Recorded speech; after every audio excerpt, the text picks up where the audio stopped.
I'm Rick Case, founder of Nite Ize. I'm super excited to show you an innovation that we've been working on for 7 years at Nite Ize, and we have reinvented the ratchet strap tie down. I'm sure when you hear the word ratchet, there could be a few people out there that cringe. And I want to address the cringing on what I think is the most important part of a ratchet, and that is how do we release the high tension and do it in an easy way. We reinvented the whole concept that hasn't changed since it was invented in early 1900. And I want to start by saying that at 2.9 inches, this is the world's smallest ratchet. Okay, this is barely the size of a credit card. And I'm showing a load cell right here, and this load cell is reading 446 pounds. This tiny little ratchet allows you to create really high tension. So I'm gonna stop at 500 pounds. Now, we know that ratchets, when they're being tensioned, nobody has any idea what the tension is. But we know when you're tying down something heavy and the load shifts, they're gonna get tighter, way more than the amount of tension you've induced with the ratchet, but you have to release it. So I want to talk to you about what we created, and that is we changed how ratchets release. Remember, in a normal ratchet, you have to open it all the way up, and I'll describe that by holding it in my hand for a minute. Here's the basic concept that hasn't changed.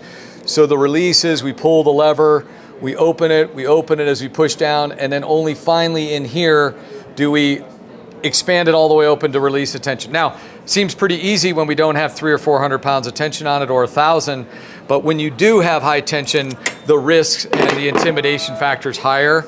So how you release the new cam jam ratchet system is we created a new pivoting paw brackets that disengage the handle from the ratchet wheel teeth, and this paw bracket is being flexed, and I'm gonna take this raised bump right here, and I'm going to insert it in this rectangular slot, which is what we call the chassis paw. That's holding all the tension of the system.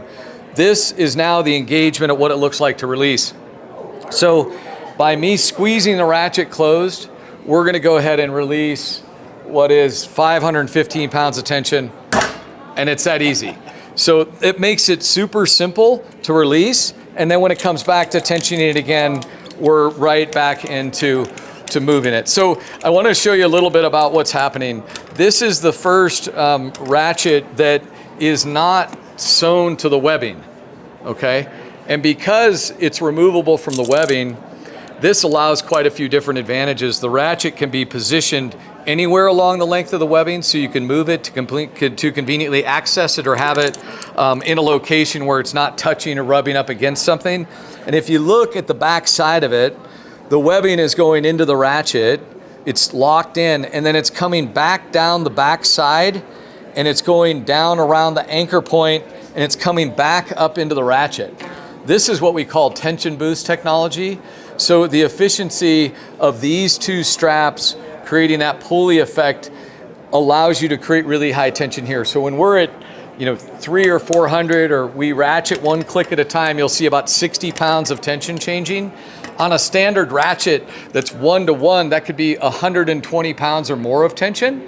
So it makes it easier. Now, you gotta be careful how much tension you create, right? You wanna be cautious because they're really strong. But the point is, it makes it easy to achieve high tension, and most importantly, it's easy to release. So when it comes time to release, I showed you again, you just release that, and then the way that you can remove the ratchet from the webbing, think about what you do with ratchets when they start to bend, or maybe the webbing starts to fray. You take the whole thing and you throw it in the trash. With ours, it's built better, it lasts longer. You can take it off the strap, and you can buy a new strap off our website for $7 or $8, and then you can repurpose this. So we're really wanting to have people invest in something that's well engineered, that's going to last a long time, and make it super versatile. Let me show you how it works on something practical here. This is a tie down setup.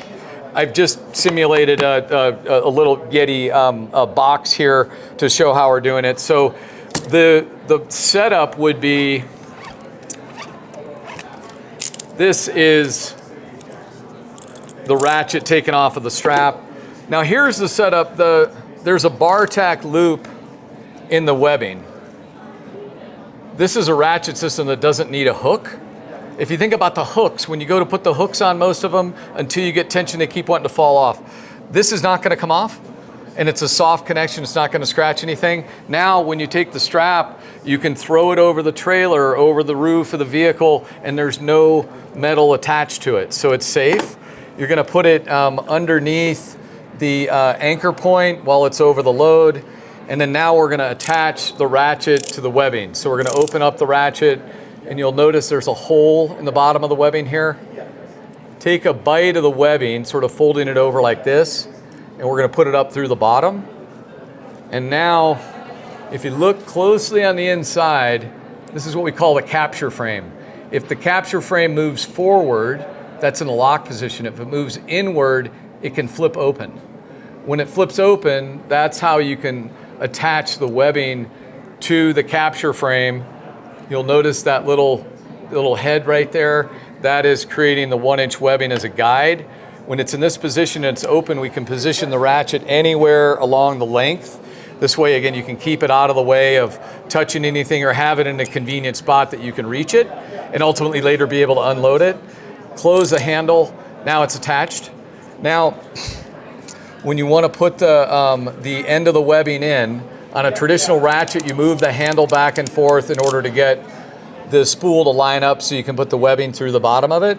We tried to make it easier by just squeezing what we call the hubcaps and rotating this clockwise so that you can go ahead and now take the end of the webbing, had a long strap, put it up through here. And again, best practice on all ratchets is pulling all of the webbing completely out. I've twisted it. Give it some tension here, and that's how we're tensioning it. So that's the setup, and I think the system is just super versatile. And like I said, being able to move it, have it be easy release, and having it be something that lasts a long time. My analogy is we bought incandescent bulbs forever and we continued to replace them, and then finally we had the chance to invest in new technology like LED.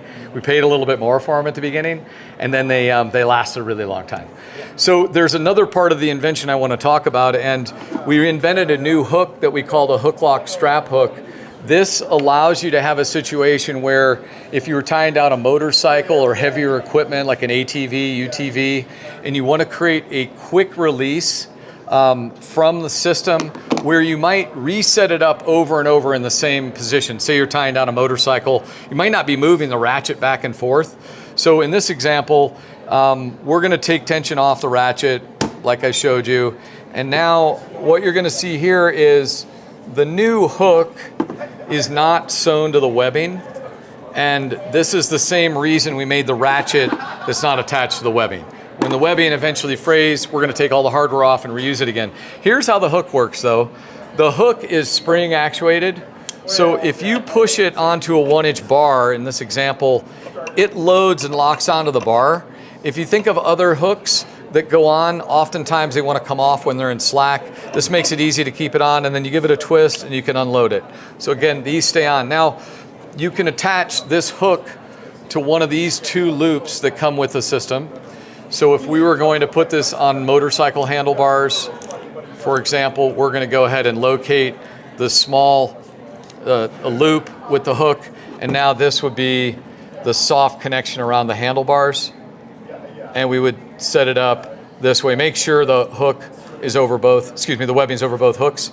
Now, we're not moving the ratchet. All we're doing now is pulling the slack, and we're gonna tighten it down because it was in the exact position we wanted, and then we give it a tie. So the purpose of the hooks is just to make this quick release, but then have the versatility of putting this either at the end of the biggest loop or the short one, so you can sort of rig it up the way you want.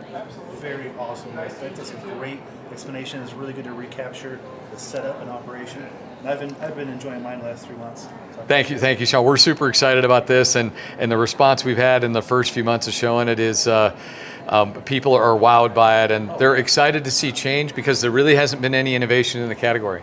Well, thank you for your invention. Appreciate it. Thank you.